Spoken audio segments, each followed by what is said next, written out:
नमस्कार, मैं हूं अमित चौरसिया और आप देख रहे हैं वीआईपी न्यूज की विशेष पेशकश हमर गोठ। हमर गोठ में हम समसामयिक मुद्दों पर चर्चा करते हैं। आज नगर नार पर रार पर चर्चा करेंगे, क्योंकि जिस तरीके से एक तरफ प्रधानमंत्री नरेंद्र मोदी 3 तारीख को जगदलपुर के दौरे पर आ रहे हैं, छत्तीसगढ़ के दौरे पर आ रहे हैं और नगर नार स्टील प्लांट का वह उद्घाटन करने जा रहे हैं, तो वहीं कांग्रेस ने, सत्ता पक्ष ने पूरी तरीके से बस्तर बंद का ऐलान करके नगर नार के निजीकरण का विरोध किया है। अब देखना यह है कि इस मुद्दे को लेकर नगर नार स्टील प्लांट का क्या भविष्य होगा। हमारे साथ इस कार्यक्रम में शामिल होने के लिए 3 मेहमान पहुंचे हुए हैं, विशेष मेहमान। हम उनसे आपका परिचय कराते हैं। इसमें है भाजपा से, जो विपक्ष में बैठी भाजपा है, उसके निश्चय वाजपेयी, जो कि मीडिया पैनलिस्ट हैं भाजपा में, वह हमारे साथ है, हम उनका स्वागत करते हैं। इसके साथ ही सत्ता पक्ष की ओर से अंशुल मिश्रा हैं, जो कि मीडिया पैनलिस्ट हैं। तो ये दोनों इस पर विशेष रूप से चर्चा करेंगे और साथ ही लोकतंत्र के चौथे स्तंभ के रूप में एक वरिष्ठ पत्रकार हमारे साथ विभास झा जी हैं, तो हम उनका भी स्वागत करते हैं। एक तरह से कहा जाए कि अब इस पर जो नगर नार पर जो रार छिड़ी हुई है उस पर हम चर्चा करेंगे। तो चलते हैं सबसे पहले हम निश्चय वाजपेयी की तरफ से। एक तरह से कहा जाए कि जो स्टील प्लांट को लेकर अब राज्य सरकार और केंद्र सरकार पर तनातनी नजर आ रही है, तो हम सबसे पहले स्वागत करते हैं निश्चय जी का। निश्चय जी, सबसे पहले प्रधानमंत्री जी का 3 तारीख को यहां पर छत्तीसगढ़ का एक बार फिर से दौरा है, क्या कहते हैं इस दौरे को लेकर, क्योंकि स्टील जो प्लांट है नगर नार, उस पर अब रार हो रही है। देखिए, ये रार तो स्टील प्लांट पे नहीं है, ये तो एक बहाना है, दरअसल कहीं और निशाना है। मूल बात यह है कि गरीबों के जिस तरीके से हक छीनने का काम भूपेश बघेल की सरकार ने छत्तीसगढ़ में किया है और ढेबर के आपराधिक गैंग ने जिस तरीके से लूट मचाई छत्तीसगढ़ में और गरीबों का राशन ये लोग बेच खाए, इन्होंने गरीबों के मकान नहीं बनने दिए और अब एक बड़ा रोजगार का विषय जो नगर नार का है उसमें गरीबों को रोजगार मिलेगा, स्थानीय लोगों को रोजगार मिलेगा। इस बात से चिंतित होकर के और उससे ज्यादा जब गरीबों के ऐसे हक छीन रहे हैं तो मोदी जी की जो सभाएं यहां हो रही हैं और जिस तरीके से जन सैलाब उसमें उमड़ रहा है और उसके बाद मोदी जी को सुनने के बाद जो गरीबों के दिलों में वो मोदी गारंटी की धड़कन के रूप में गूंज रही है, उससे भयभीत और घबरा करके हताश होकर के कांग्रेस ये एक काम कर रही है। ये विषय कहीं पे भी ये नगर नार का विरोध का विषय होता या अन्यथा कोई सैद्धांतिक बात होती तो ये तो किसी भी दिन कर सकते थे, उसी दिन कर रहे हैं जिस दिन मोदी जी आ रहे हैं। ये मूलतः मोदी जी से घबराए हुए हैं। उनका जो संकल्प है कि यहां के गरीबों को हम हक दिला के रहेंगे, गरीबों का जो मकान छीना गया है वो बना के रहेंगे, जो राशन इनका छीना गया है उसमें उनको न्याय दिला के रहेंगे, जो यहां पे किसानों का धान वो खरीद रहे हैं, दाना दाना धान खरीद रहे हैं, उसको वो जारी रखेंगे। 4 गुना ज्यादा खरीद लिया उन्होंने। आयुष्मान योजना पे जो लाभ शुरू में कांग्रेस ने अटकाया था, ऐसी तमाम जितनी योजनाएं हैं, तो ये कांग्रेस के मैं हताशा भरा एक प्रयास देखता हूं और लेकिन इससे होना जाना कुछ नहीं है। ये सच्चाई है कि छत्तीसगढ़ में मोदी जी जो है ना वो धड़कन बन के गूंज रहे हैं। तो ये थे निश्चय वाजपेयी, जिन्होंने कहा कि मोदी जी धड़कन बनकर गूंज रहे हैं। अब हम बात करेंगे सत्तारूढ़ दल से, क्योंकि जिस तरीके से आज मुख्यमंत्री भूपेश बघेल जी ने और दीपक बैज जी जो कांग्रेस अध्यक्ष, उन्होंने सीधे तौर पर प्रेस वार्ता करके बस्तर बंद का ऐलान 3 तारीख को किया है। उनका सीधा विरोध है स्टील प्लांट का निजीकरण का विरोध करना। महोदय, गजब की धड़कन धड़क धड़क हो रही है छत्तीसगढ़ में मोदी जी की। धड़क धड़क तो ऐसी होती है, अभी इन्होंने किसानों की बात कही तो 86 लाख मैट्रिक टन का रकबा कम करते हुए उन्होंने 64 लाख कर दिया। कितना गजब का दाना दाना किसानों का खरीद रहे हैं, ऐसा सिर्फ मोदी जी ही कर सकते हैं। अब मैं आपके प्रश्न के ऊपर आता हूं, नगर नार क्यों खोला गया था? नगर नार का प्रमुख उद्देश्य क्या हुआ करता था? लोकल फॉर वोकल की परिपाटी पर काम करने के लिए नगर नार की उत्पत्ति हुई थी और ये कहते हैं कि गरीबों को वहां पर रोजगार मिलेगा। मैं तो इनसे चैलेंज के साथ और आदरणीय मोदी जी से चैलेंज के साथ पूछना चाहता हूं, किसी प्राइवेट हाथों में आप दे दोगे तो उसमें लोकल फॉर वोकल का क्या होगा? और अगर आपको किसी प्राइवेट व्यक्ति को देना ही है तो सरकार क्या अछूती रह गई है?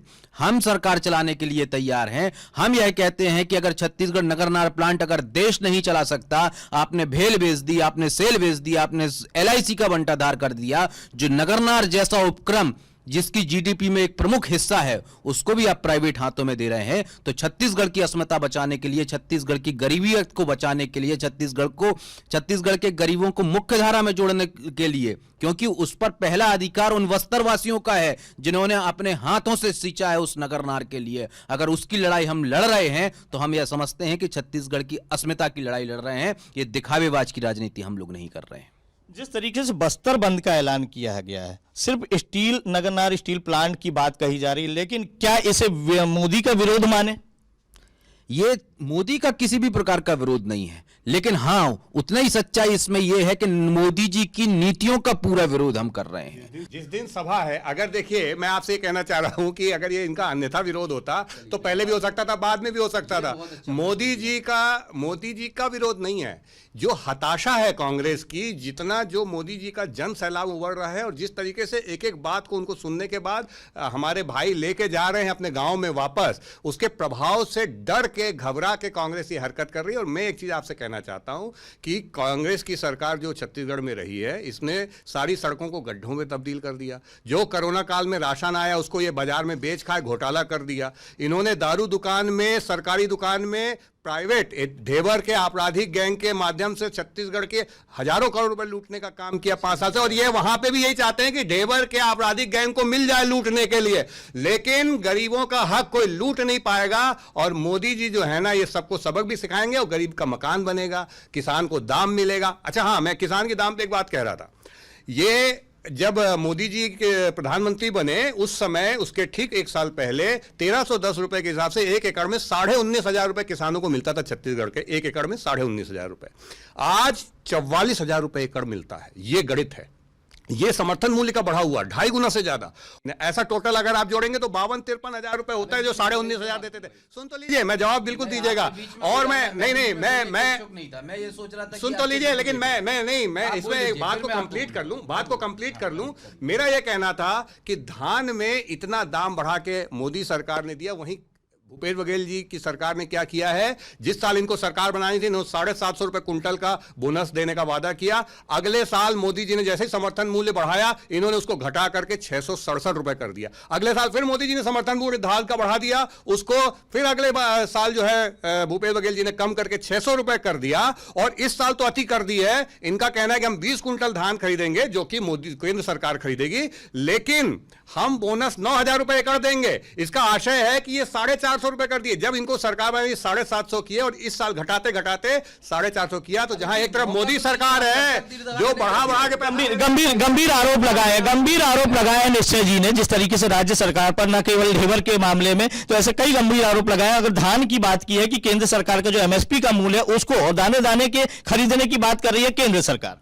मैं पढ़ा लिखा व्यक्ति हूं और आप पढ़े लिखे व्यक्ति हैं और अपन सभी जिम्मेदार व्यक्ति हैं। बहुत अच्छी बात कही, किसान की किसानियत पर बात होना चाहिए, निश्चय जी का साधुवाद मैं करता हूं। लेकिन उतनी ही जिम्मेदारी से निश्चय जी से मैं यह पूछना चाहता हूं, अगर आप केंद्र सरकार में एमएसपी बढ़ा रहे हैं तो बनारस में, जहां पर आदरणीय नरेंद्र मोदी जी जहां से चुनाव जीत कर आते हैं, वहां पर 1100 रुपए में धान क्यों खरीदना है महोदय? वनांचल में, मैं आपके बीच में नहीं बोला हूं, आपके बीच में नहीं बोला हूं, मैं आपको प्रूफ देता हूं, यह गलत बात है। इस प्रकार का डिबेट में मैं हिस्सा नहीं लेता, मैं गलत बात है। मैं क्षमा के साथ आपके डिबेट से माफी चाहते हुए इस डिबेट को ओवर करता हूं।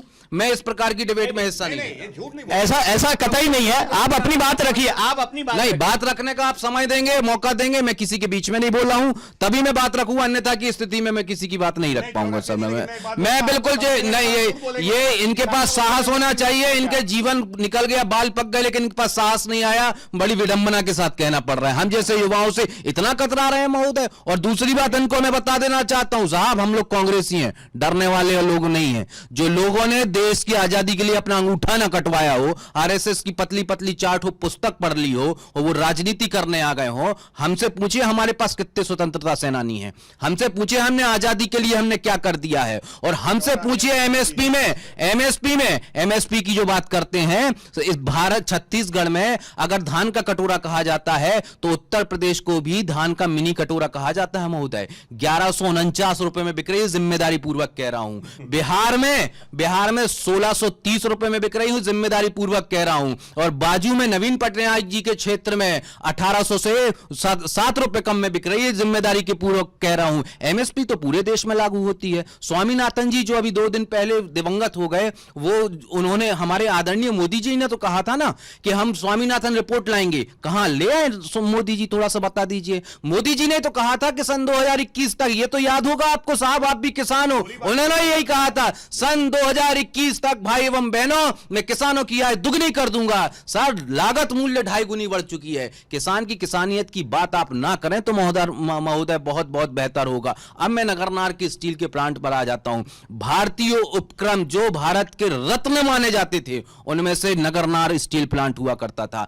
प्राइवेट करने के बाद आप छत्तीसगढ़ में क्या होगा, क्या काम होगा, छत्तीसगढ़ का लोकल फॉर वोकल में क्या इश्यू क्रिएट होंगे, छत्तीसगढ़ को कितना रोजगार मिलेगा, नरेंद्र मोदी जी बता पाएंगे। और इनने एक जिम्मेदारी पूर्वक एक प्रश्न बताया कि जिस दिन इनॉर्गेशन हो रहा है उसी दिन हम विरोध कर रहे हैं। तो वो कहते हैं ना कि अर्ध ज्ञान काफी खराब होता है। पिछले 1.5 साल का विरोधाभास निकाल लीजिए। 1977 पत्र लिखे जाते हैं राज्य सरकार द्वारा और वारे सोई हुई मत के मद में मदमस्त हो चुकी मोदी सरकार।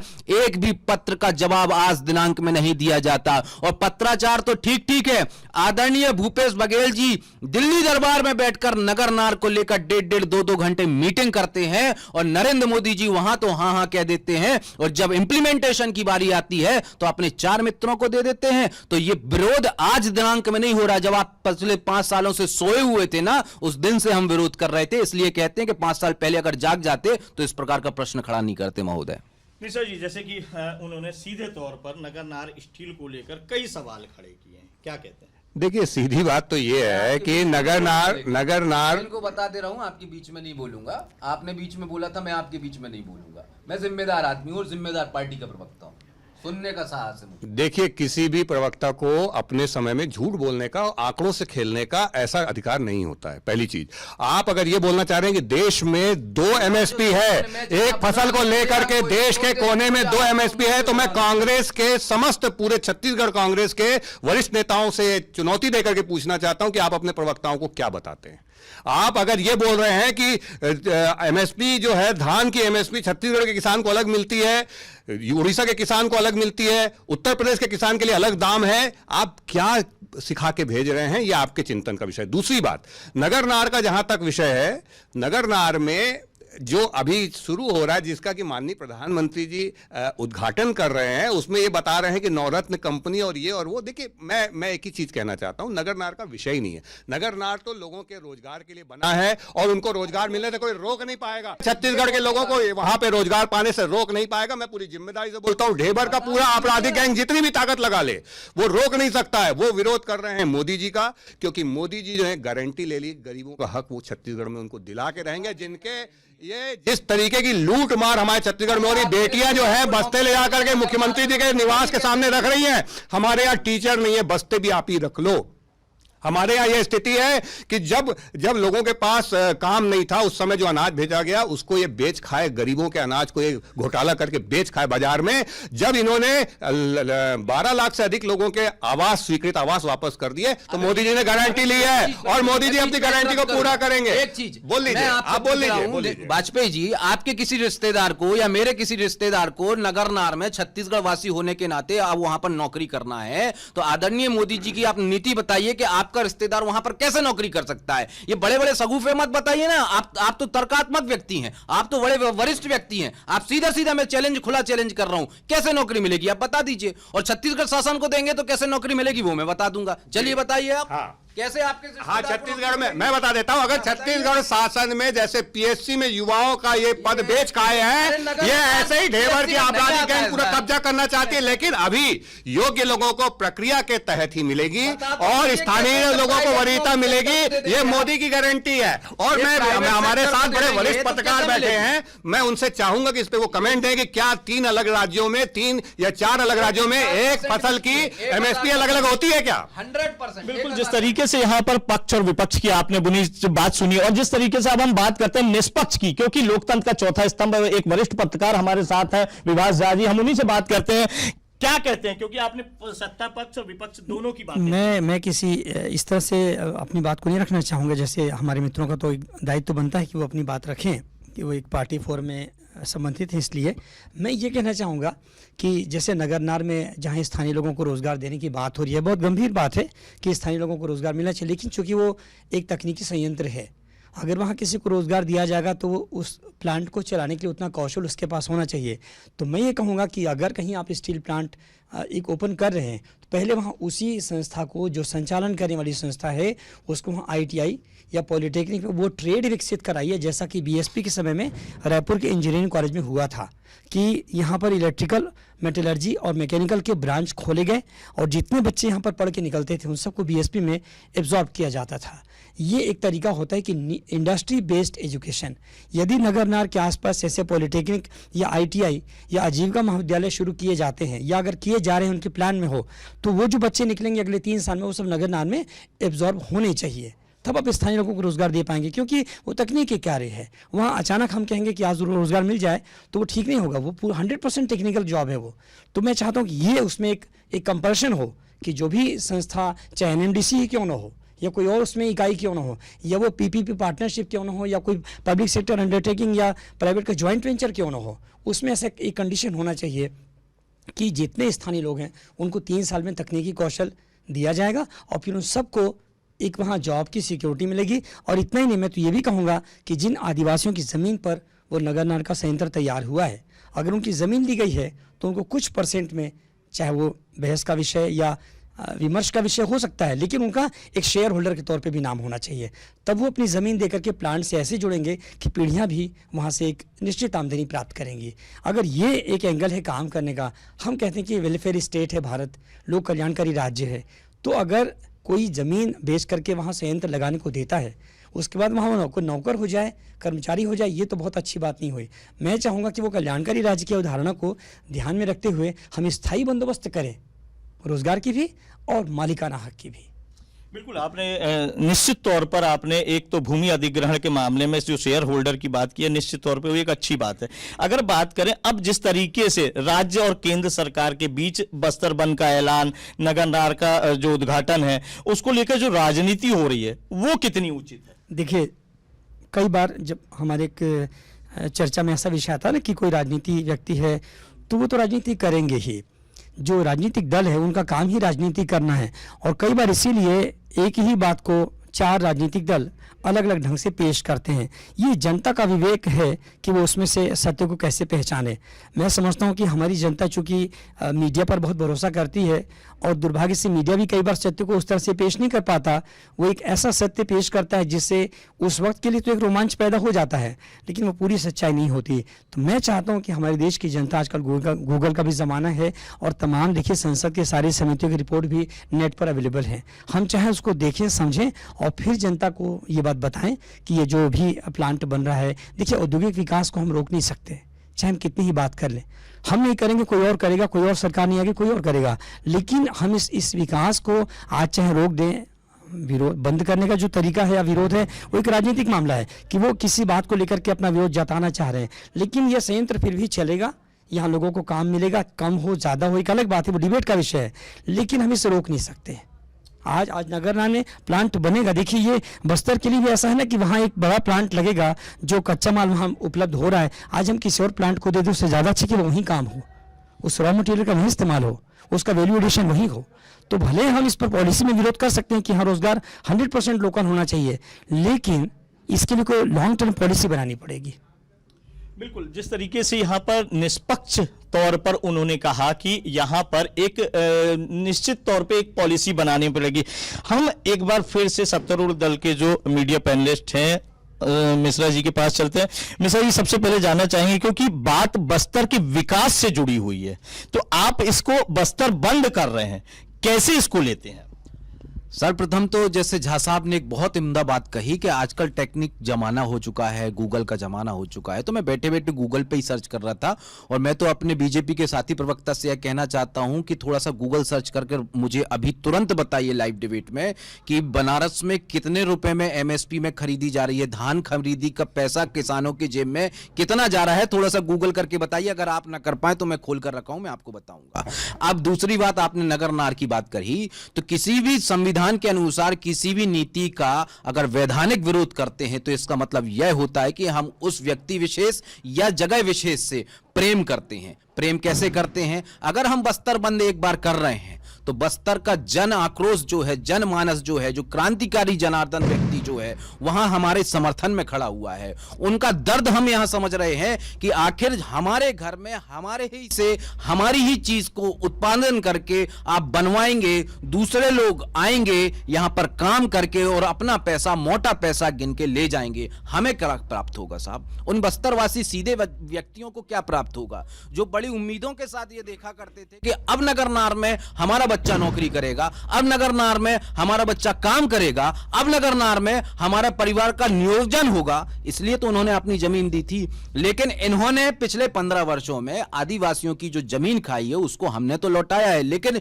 जो नगरनार प्लांट जिसके ऊपर बना है उन किसानों का क्या होगा, उन मजदूरों का क्या होगा, उन महिलाओं का क्या होगा? एक बार भी आपने नहीं सोची? सिर्फ अपने 4 मित्रों को अगर आपको संतुष्ट करना है तो आप दे दीजिए, और आप यहां पर ढेबर ढेबर की बात करते हैं। अडानी के बारे में आपको जीएसटी वाला दही लग जाता है मुंह में। मैं आपसे यह पूछना चाहता हूं प्रवक्ता जी, अगर आपका वही प्रश्न कर रहा हूं, अगर आपके किसी भी रिश्तेदार को नगरनार में नौकरी करना है तो आप मोदी जी की नीतियों अनुसार प्रक्रिया बता दीजिए। और छत्तीसगढ़ अगर अधिकृत नगरनार में किसी को नौकरी करना है तो मैं जिम्मेदारी पूर्वक आपको बताने तैयार हूं कि वह नौकरी कैसे कर सकता है, वो कैसे पात्र हो सकता है, वो कैसे एग्जाम दे सकता है और कैसे अपने परिवार का नियोजन कर सकता है। वहां तो आप बाहर के लोगों को लाएंगे और लाके नौकरी करवाएंगे और उसके बाद बड़े बड़े टेंडर अपने मोदी जैसे, अडानी जैसे दोस्तों को दे जाएंगे, बात खत्म हो जाएगी। हम लोग क्या करते रह जाएंगे? ताली बजाते रह जाएंगे। ऐसा नहीं होगा। छत्तीसगढ़ में कांग्रेस की सरकार है, आदिवासियों की सरकार है, भूपेश दाऊ की सरकार है। आप देखिए आगे आगे होता है क्या। बिल्कुल, जिस तरीके से इन्होंने कहा कि ये न्याय की सरकार है, क्योंकि सबो डहर न्याय की बात करने वाली कांग्रेस सरकार बात कर रही है, तो ऐसे में